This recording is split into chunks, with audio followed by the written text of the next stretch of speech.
Idol, wala na kami. Yan na nga ang sinasabi ko sa iyo, puro ka kasi pag-ibig. Lahat na yata ng payo nasabi ko na pero hindi ka rin nakinig. Ngayon, ito na yung payo na dapat sundin mo. Mag-ML ka na lang, alam mo kung bakit?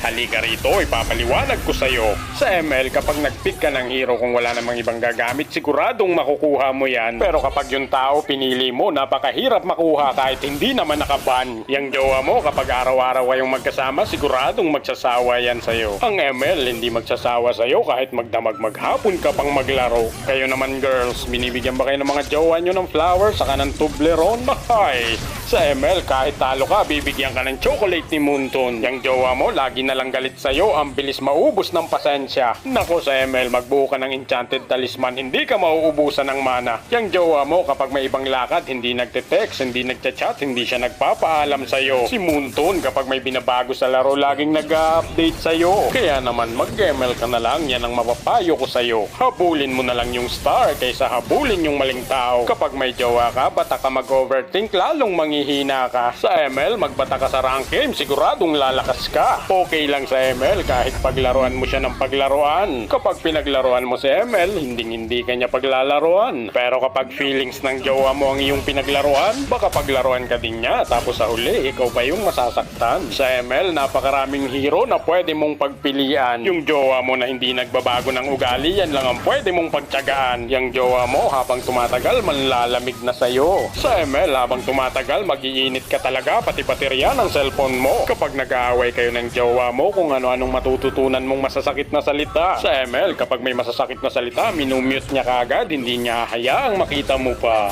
Kapag si jowa mo may bagong kakilala, hindi niya agad pinapaalam sa'yo. Si ML kapag may bagong hero kahit hindi pa yan inilalabas, ipapakilala niya agad sa'yo. Sinasabi ko sa'yo, si jowa, magagalit yan kapag iba-iba ang iyong kasama. Siyempre sa ML, hindi magagalit kahit ang ginagamit mong hero iba-iba. Magagalit talaga yan, lalo na kung may ibang tao kang paborito. Pero pag may ibang hero kang paborito, hindi magagalit ang main hero mo. Kaya naman habang maaga pa, mag-isip-isip ka na kung anong dapat mong gawin. Mag-ML ka ba o magjojowa ka pa rin? Kapag naglokoy ang jowa mo, hindi ka makapagsumbong kahit sa nanay niya, ang hirap sabihin. Kapag naglokoy yung kakampi mo sa ML, report mo agad, intentional feeding. Kapag sinugatan niya yung puso mo, ang hirap pagalingin. Kapag sugatan ka sa ML, tawagin mo si Estes. Healing galing. Sinasabi ko naman sa'yo, tama ko. Pag nagkamali ka, malamang magbe-break kayo. Pero sa ML, kahit ilang beses kang magkamali, hindi makikipag-break sa'yo. Pero meron akong babala na hindi mo dapat ginagawa.